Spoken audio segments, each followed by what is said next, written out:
We are the Gujarat Technological University. Since its inception over a decade ago, GTU has been empowering young and curating minds to realize their true potential. Over 4 lakh inspired students are enrolled with one of the premier academic universities in India. With more than 450 affiliated colleges in its fold operating across 5 zones of the state, GTU, the International Innovative University, your place to move forward.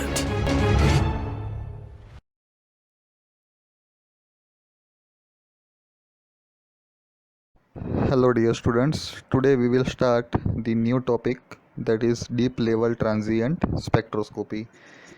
Here this is a new word, spectroscopy. So what is spectroscopy? Spectroscopy is a tool for material characterization from which the interaction between the matter, that is a material of solid, liquid or gaseous form, can be studied with the interaction with the electromagnetic radiation among the wide range of the electromagnetic frequency spectrum like radio waves, microwave frequency range, etc.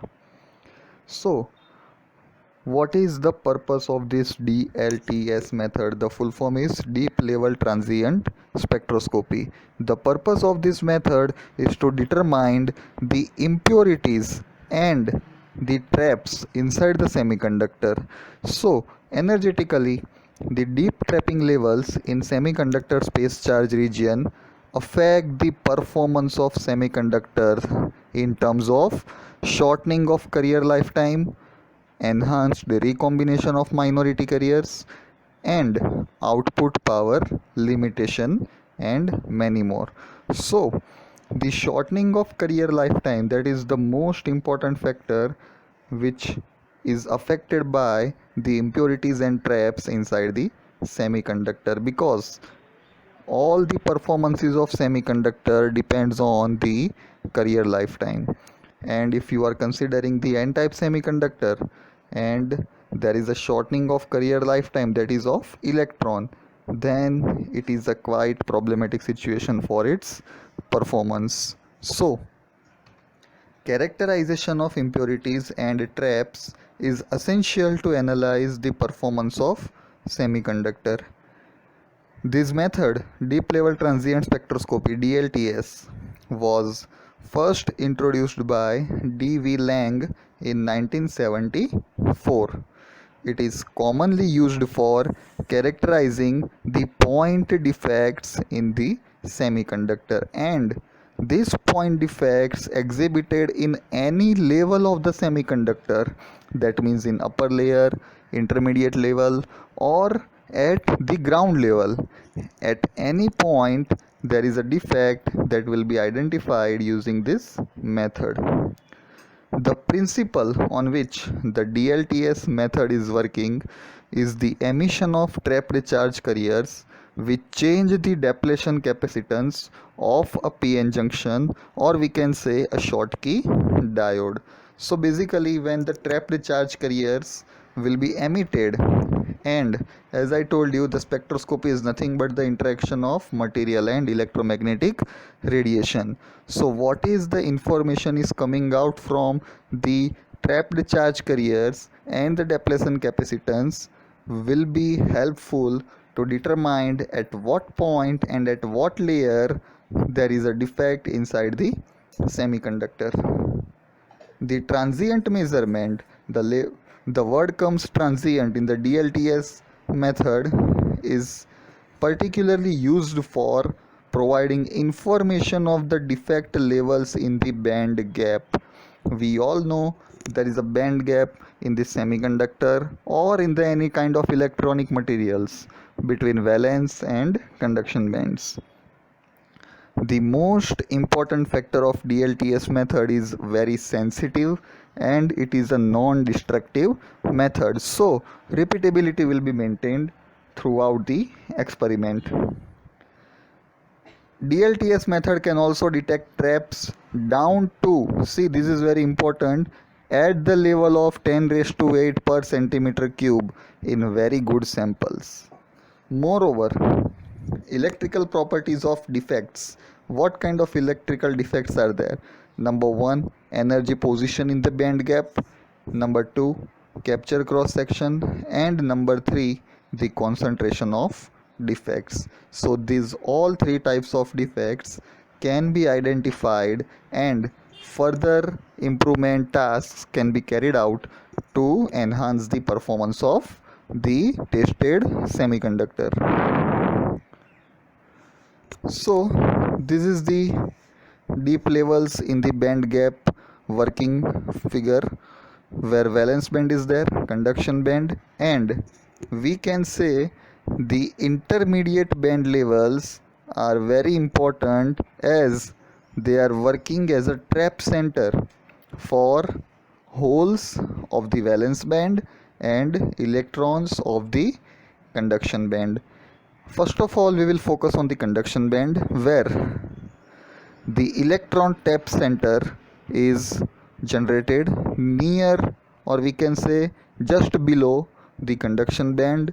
On the opposite hand, we have the hole trap center above the conduction band, and holes and electrons are recombining below the electron trap center and above the hole trap center.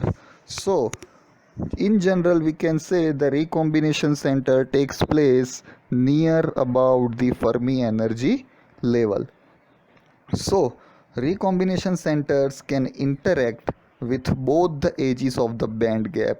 That means here the charge carrier concentration of electrons will be similar to the charge carrier concentration of the holes. Number 2, electron traps.